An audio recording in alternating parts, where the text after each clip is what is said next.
today at Manchester Theatres, I am thrilled to be joined by not one, but two of the fabulous cast currently touring with 222 A Ghost Story, George Rainsford and Fiona Wade. Now, it is coming back to the Lowry from the 4th of June, and I, for one, cannot wait.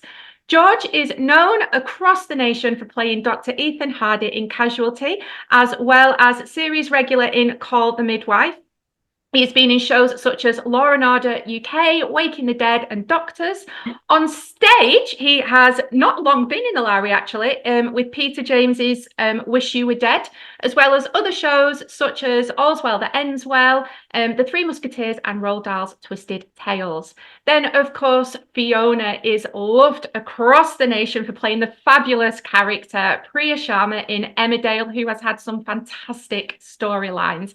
Of course, Fiona has also been in other shows such as Waterloo Road, Where the Heart Is, Silent Witness, Doctors, and Grange Hill. And outside of those dramas, shows such as Dance, Dance, Dance, and of course, The Chase, the celebrity specials, which were also brilliant to watch. No, they were brilliant to watch. But we are here today to talk about 222, A Ghost Story. So thank you both for joining me. Thank you. Thanks for having us. I'm not sure how much you're actually going to be allowed to say about the story, but without giving too much away, it's one of those, isn't it? But it is a bit. I always feel a bit nervous. Me When too. people... I know, yeah. I'll try. So I've seen it, so I know what it is. I'm not supposed to ask, so it's okay. So what can you kind of tell us of the plot of the story? A little bit of a gentle overview, so to speak.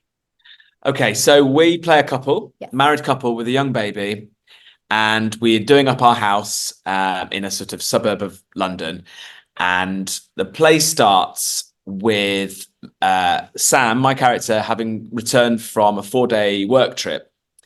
And in that time, my wife Jenny thinks that she has had some supernatural experience in the house, basically believes that it's haunted. This play takes place over an evening, which is a dinner party where my oldest friend, Sam's oldest friend, Lauren from university, and her new boyfriend, Ben, come round. And quite soon after they arrive, we start to discuss the idea that there might be a ghost. Yeah, and That's the basis, really. That's it, isn't Then it? Yeah. the night unfolds. Yes. It does. And there's foxes involved as well.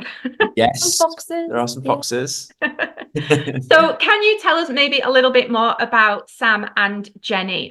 So what they're like as people, and kind of how their relationship maybe changes a little bit through different beliefs. Yeah, I think Jenny, her sort of backstory, she came from a Catholic family, so she's had quite sort of a strict sort of upbringing in that. And I think she has a lot of empathy, Jenny, and kind of would entertain the idea that, you know, if she thinks she's heard something in the house, she's open to the idea of what that might be. Whereas I think Sam is definitely more team skeptic. He's a scientist. Everything he thinks has to come down to a scientific. Yeah, everything has an explanation. Yeah. So they clash on those moments, and that's what makes it so, I guess, interesting, and the debate. And then also our friends that come around for dinner also. You've got Ben, who is... Yeah, I mean, lots of the characters, apart from Sam, actually, I think probably fluctuate. Yes, and are open to the idea. Yes, and kind of would listen to, I suppose, a ghost story and kind of not just... I think Sam explained, has to have his kind of say on it all, really, and kind of shuts everyone down a little bit in the fact that it has to have a scientific explanation.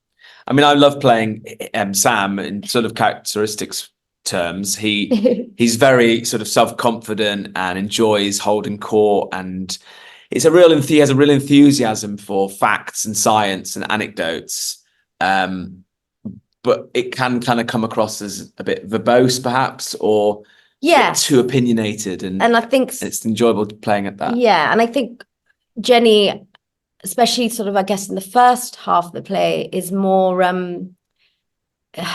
I guess desperate to try and get her point across, and I think Sam is quite a dominant character, I guess. But then she, finds her way as we go along. She's also desperate for sleep as well, isn't she? As a new mum, As a new mum, there's all of that going on. So yes.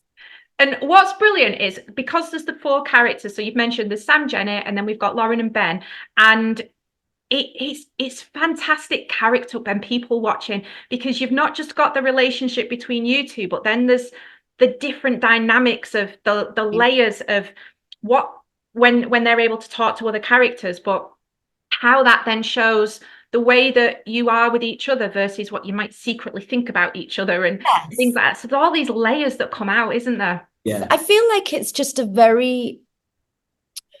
it's almost like everyone can relate to that kind of situation in one way or another, in terms of that kind of dinner party where you've got, it's your old best friend from uni. The wife doesn't know her that well. She's brought her new boyfriend along, and you're kind of being polite because it's a dinner party and you want everything to be right. But yet there's this underlying thing where Jenny, for example, she's just desperate to kind of find out what this thing is that she's hearing, and she's not being heard and she's tired. But, that I think everyone's been in that situation where you're having to kind of play those niceties, but actually as the wine flows, yes, it will. The thing goes on, it sort of unravels. Yeah.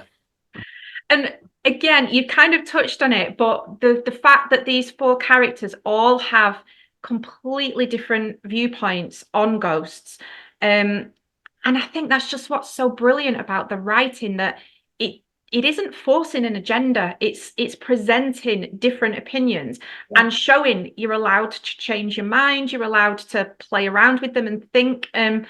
So are they kind of the conversations that you have in rehearsals as well about all the different opinions? Yeah, and beyond that, I think that I mean, personally, they're the conversations we have on Boxing Day with all the family. Yeah. Like I love real. ghost stories. I'm fully a skeptic, but I love the genre. I love the debate. I love hearing. I mean, actors love storytelling, and the best stories often involve that kind of unexplainable aspect. And it is, during rehearsals, we did sort of talk about it. And as you say, Danny's written such sort of rich, sort of complex characters. And as you say, there isn't a sort of right or wrong way of looking at it. And I think that's probably the case with him. He's well known, obviously, for his Uncanny podcast. And I think probably at heart, he has a scientific hat on, but he would love to meet a ghost. Yeah. We have those conversations, don't we, all the time, the 4 of us? Like, we're all we have our own sort of categories that we fall into, and we have all these discussions. And it's a lot of fun. It's brilliant. And also the way that the characters respond to other people's opinions as well, and that kind of cloud, I'm talking about Sam, like it kind of clouds, forgetting what he's supposed to be and and the way that he feels about Jenny, to be more interested in proving he is right. And so it's not just looking at the opinions of ghosts, it's looking at how, because it's such a taboo topic, isn't it? It's like politics and all of this, people can go what with it, and I think that really is allowed to come out with the characters, isn't it? And the way that they respond to other people's opinions. Yeah, exactly. And he maybe loses sight of what really matters, actually. Because of his keenness to be right, which is his sort of downfall, I suppose. Yeah, he's so interesting. And what is also interesting is the whole secret element of this show. It is a brilliant psychological tool to use, because when you go in as an audience member, you become best friends with everyone, because you're chatting, going, "Oh, are you okay? Like, can I hold you if I get scared? And you're doing all of this. But when you can't say, when you're asked to keep a secret, the psychology behind that for people going in is brilliant. I mean, are you aware of that camaraderie in the audience? And not only that, but as performers, I felt very keen to not divulge any of the plots with friends and family. And actually, in the last venue, on the last matinee, my final sort of immediate family member came to watch it, and I feel suddenly much more relaxed now that we can actually talk about it. Because before now, we've been having to whisper about it in corridors, and even with my wife, she was, I was rehearsing in London, living at home, and I didn't tell her anything about what happened. Yeah, same. It's really difficult. Yeah, same. But it was so worth it. So my husband, he didn't even run my lines with me, nothing. He didn't want to know anything about it. And then when he came to watch, he was just like, oh my goodness, wow. So that was really exciting, actually, to have, no one has known anything about it. And then they come and it all gets revealed. Yeah.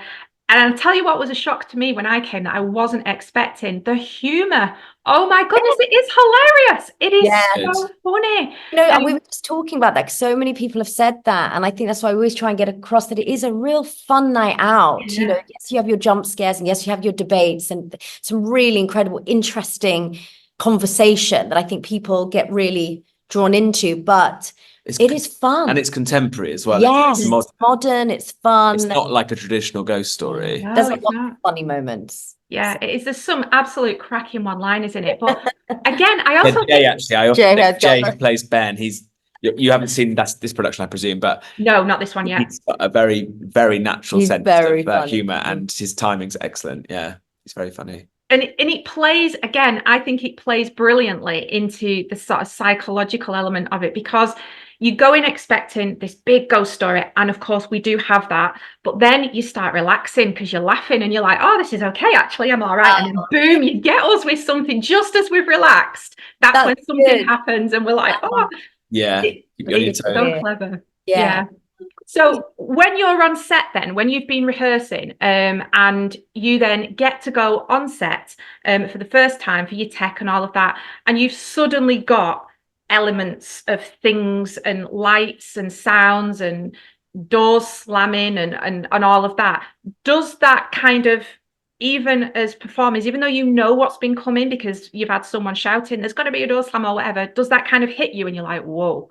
I think with this production, because it had been done before, we were blessed to have quite a lot of a very realistic set. Sometimes, like you say, in a tech, it all suddenly appears and you think, oh gosh, this is all quite real. We were rehearsing on the set. We had all the sound effects, didn't we? And they had a massive element to the show. I think the big difference when you first get into the theatre is the space. Oh yeah. And suddenly having that, And I think the audience reaction, because they are a big part of that kind of feed us and the story. And I think that, I think for me now, when I look back in rehearsals, I'm not sure how we did it with no reaction. We were like, now it really we all does ride the wave of the audience. Yeah. And what I'm massively looking forward to, having seen it before, is actually seeing it again, because it's so layered. Now I know the secrets. But you'll see all the different things now. You'll just different, clues maybe. Yeah, because you go back afterward, even a few days afterwards, I was still going, oh, that's what that bit was, and oh, that's why they did that. So it is the show that keeps on giving, isn't it? Oh, apparently lots of people have come to lots of shows. I can't believe how many people literally come 2-3 times just because they want to notice the other things that they'd missed. And and it is one of those shows you can see over and over again. Yeah, definitely. Well, I am going to be there for one. And I can say to everybody, it is absolutely full and deserving of all of the hype that it has been getting. It genuinely is. You can catch it at the Lowry from the 4th of June. So grab yourself a ticket, or maybe more than one ticket, because you're going to need someone to come with you to grab onto, and catch it at the Lowry again. We are absolutely delighted to welcome this show back, and thank you both for joining us today and taking time out of your busy schedule. Lovely. I really appreciate it. Thank you. All the best. Thanks a lot. Thank you. Bye. I've had experiences I don't think you can explain with science. Things that have proper freaked me out. Fear is what's kept humans alive for millions of years. It's the strongest of all emotions, stronger than love. The laws of thermodynamics. Things cannot appear and disappear. I don't believe in ghosts. I figured it was a stupid dream, or I don't know, my brain. But there's an explanation, a scientific explanation. You're frightened. I can see that. You don't believe me. It happened 4 nights running. If ghosts don't exist, why do people see them?